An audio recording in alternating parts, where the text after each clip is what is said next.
we don't need to know how the technology works. We don't need to know how SMTP works to send an email. Why do we need to know how to do things with core layer 1 technologies in order to take advantage of them? Well, user experience is super, super critical.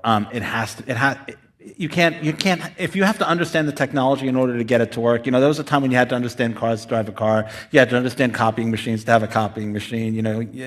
We have to turn that corner. But I think the other thing is that we need products that meet needs that real people actually have. One of the things that I mentioned in my talk is, like, for most of us, we're very well connected to the financial system, and getting money into and out of a blockchain is not difficult for us. But if you're someone who, doesn't have a whole bunch of money that you can just, send off and not be able to get to for a while, on-ramps and off-ramps are critical, interoperability, like all of those things. But really what it comes down to is just the user experience has to be great. Going to a different economy, and we're going to be learning more about that as we go. But clearly, we're learning that things can be done from remote locations. We're learning that technology can replace people even more than we thought. We're not going back to the same economy. We're recovering, but to a different economy, and it'll be one that is more leveraged to technology. And I worry that that is going to make it even more difficult than it was for many workers. In Silicon Valley, and my friends who work in technology know that what we did to the manufacturing workers, we are now going to do to the retail workers, the call center workers, the fast food workers, the truck drivers, and then even bookkeepers, accountants, insurance agents, lawyers, and on through the economy. So what happened to the manufacturing workers is a very clear sign. And so we'll import Chinese-based CBDC technology. So it's going to be CBDC in a box provided to you by the People's Bank of China.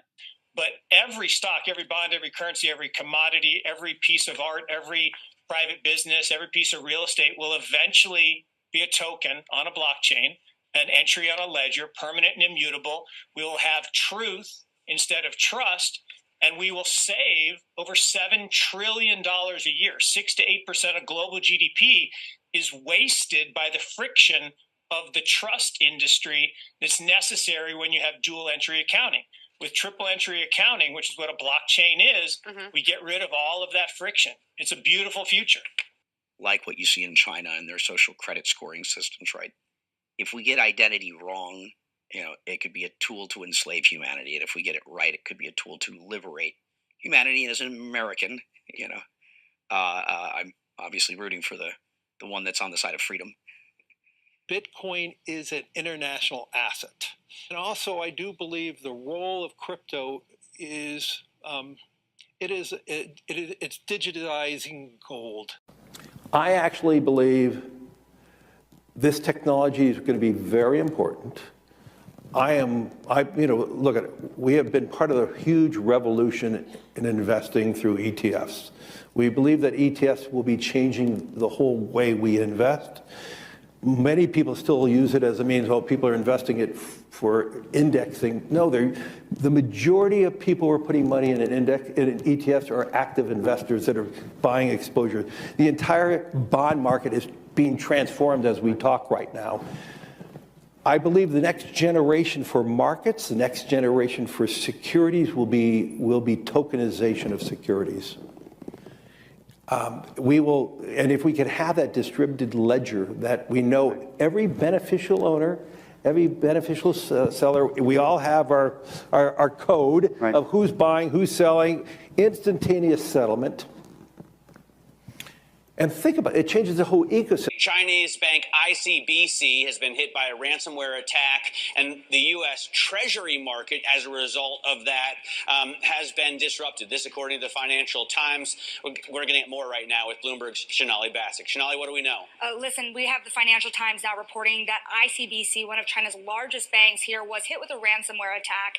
And remember, they're a very significant intermediary in the Treasury market. The SIFMA has told told his members that this has been part of the reason here that the system is kind of clogged up, if you will, during that auction that we saw a little bit before. The attack had prevented ICBC, according to the Financial Times, from settling Treasury trades on behalf of other market participants. A large executive at a major bank also telling the paper that such a large party on the fixed income clearing corp creates major concerns, potentially impacting the liquidity of Treasury markets. Now, it was not just a poor auction; it was absolutely lousy. And you know, when the dealers have to step in to save a Treasury auction, that's a rare occurrence. And welcome to the Crypto Teacher. And guys, please like and subscribe if you do like what you're listening to. Please inform your friends and family and spread it all over social media. It is imperative that we get back to learning finances and understand how the world really works, because once we understand how the world really works, we understand that it is all planned out. Now, I want to thank those who purchased the books Cryptoteacher and the New World Order book. Remember, the New World Order book shows you how the world really works, and it is definitely time for you to wake up out of that sleep, especially in the times that we're in right now. And 2024 is going to be one of our most entertaining years. We have the presidential election. We have the drums are beating. We have the emerging markets going to be flipping the switch on the fourth industrial revolution. Now, we had the Fed signal rate cuts, but remember, guys, they haven't cut rates yet. And we know the master magicians are about to set up that distraction so they can cut rates while we still have inflation. And in the fourth quarter, once the election is over, the movie begins. And also, guys, I want to thank those who purchased the 3 kids' books. It's time to re-educate. Also, much love to those who donate to the Cash App, Patreon. Much love. Keep it coming. Guys, if you're not a part of the Patreon, make sure you're donating to the channel through the actual Cash App. But guys, this next Bitcoin and crypto bull run is going to be a utility run. So you want to make sure you have the cryptos that have real utility. And much love to those who are shopping at both stores. Keep it coming. And of course, guys, we get into Bitcoin and cryptos first. Don't forget to like and subscribe to the channel. And right now we have Bitcoin and crypto pulling back, moving up as I'm doing this video. The same thing with stocks pulled back big, but now moving up. The Dow and S&P down, the Nasdaq is up. And as we saw the yen move, the actual market moves. So guys, make sure you're keeping an eye and ear on Japan. And remember, the Crypto Teacher told you. Now getting over into the actual indicators, guys, we have yield rates are up.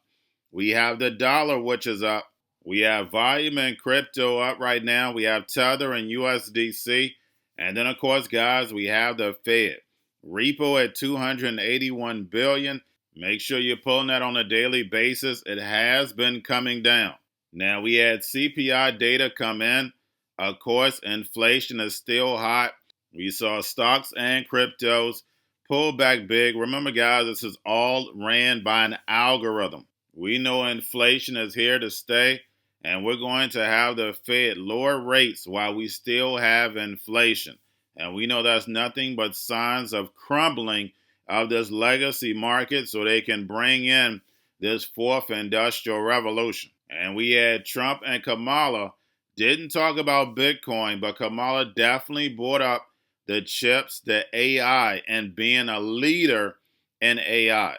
And we've already heard plenty of times from Trump about leading in crypto, Bitcoin, and artificial intelligence. Now we have Kamala saying we need to lead in this new economy for artificial intelligence. So guys, that should let you know. It doesn't matter who becomes president.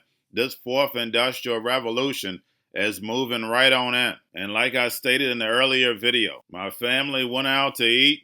And what do we have delivering the food? That's right, a robot. And I've been to this restaurant plenty of times. They have plenty of waiters. But guess what? Those waiters are no longer there. And the machines are in. And remember, the Crypto Teacher told you. Now make sure you watch the video I did earlier today. Wilbur Ross gave a statement that was so true, so powerful if you understood it, but it's going to go over a lot of people's heads. But he lets you know clearly why America to Babylon is about to fall, because we are a consuming nation. And remember, the crypto teacher told you. Now, guys, we have the Bitcoin, Ethereum, spot ETFs. We have BlackRock, Fidelity, and Grayscale. As I'm doing this video, Bitcoin, Ethereum, spot ETFs are down.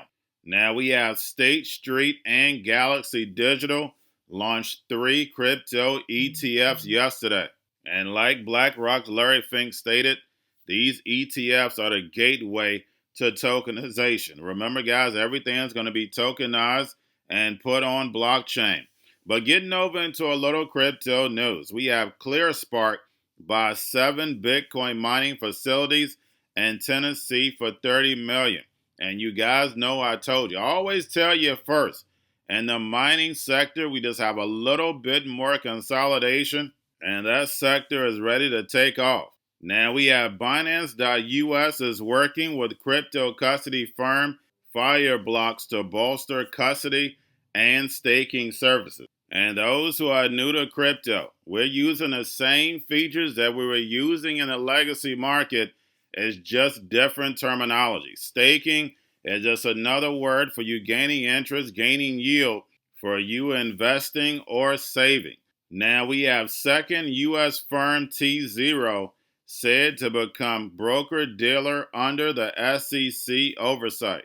And I think Overstock.com owns over 50% of T0, and that's a whole nother rabbit hole. But we see Prometheum and T0 getting approved, and we know that's not by chance. And remember, the crypto teacher told you. And then lastly, we have PayPal and Venmo.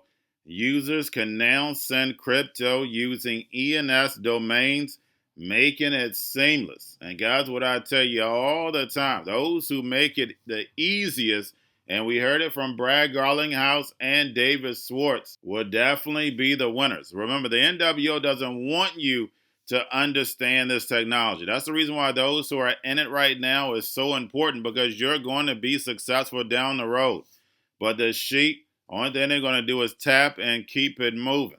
They're going to enjoy that free programmable money. But little do the sheep know that that money is going to be able to tell them what, when, when, and how to buy. And you have 3 to 6 months to spend it, or poof, it's gone. And we know that's biblical. And remember, the crypto teacher told you, because he knows when it comes to the NWO, it's all planned out. But that's all I have for you. Don't forget about the books, Crypto Teacher and the New World Order book, plus the 3 kids books. It's time to re-educate. Also, new to cryptos, Coinbase, Bitrue, Binance. Do not forget book links and crypto links are in the description. The stock channel, guys. Don't forget to go like, subscribe, spread everywhere. You have your Kobo, your chip stocks, your banking, your gaming. While everybody's sitting at home, get home stocks, the Seaver, the biotech stocks. And while everybody's at home wishing they were still getting that free money, what are they doing? Drinking and smoking weed. Don't forget about those stocks, and you have a wonderful day. The most powerful person in the world is the storyteller. The storyteller sets the vision, values, and agenda of an entire generation to come. Steve Jobs. And guys, you know I truly believe in this. When you look at the New World Order, they're the storytellers. And that's the reason why I wrote my New World Order book. But guys, now it's time to change the current generation. And I wrote 3 kids books. You know I love the Trinity because I understand the power that's in it. So I have 3 books. We have an opportunity to change the generation, to educate, not just me, but I want to show you that I take action on a daily basis. And I want you to take action on a daily basis. Whether it's your job, whether it's in your community, we have an opportunity right now to educate the masses. I posted this on my Twitter account. Please share, but this is a short clip of the 3 books. There's going to be a clothing line and action figures. Please get these books for your kids, nephews, cousins, friends, so therefore we can start the re-education now. Because as we see, the 4th Industrial Revolution foundation is definitely here. Robots, algorithms, drones, taking humanity out the picture. We have to re-educate. But let's get into the video. Part 1. King Joshua and Grandma Tam save the village. Part 2. King Joshua and Grandma Tam save New York.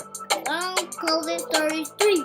Part 3. King Joshua and Grandma Tam goes to China. It's mandatory to get part 1, part 2, and part 3 of this series. It's time to re-educate Generation Z.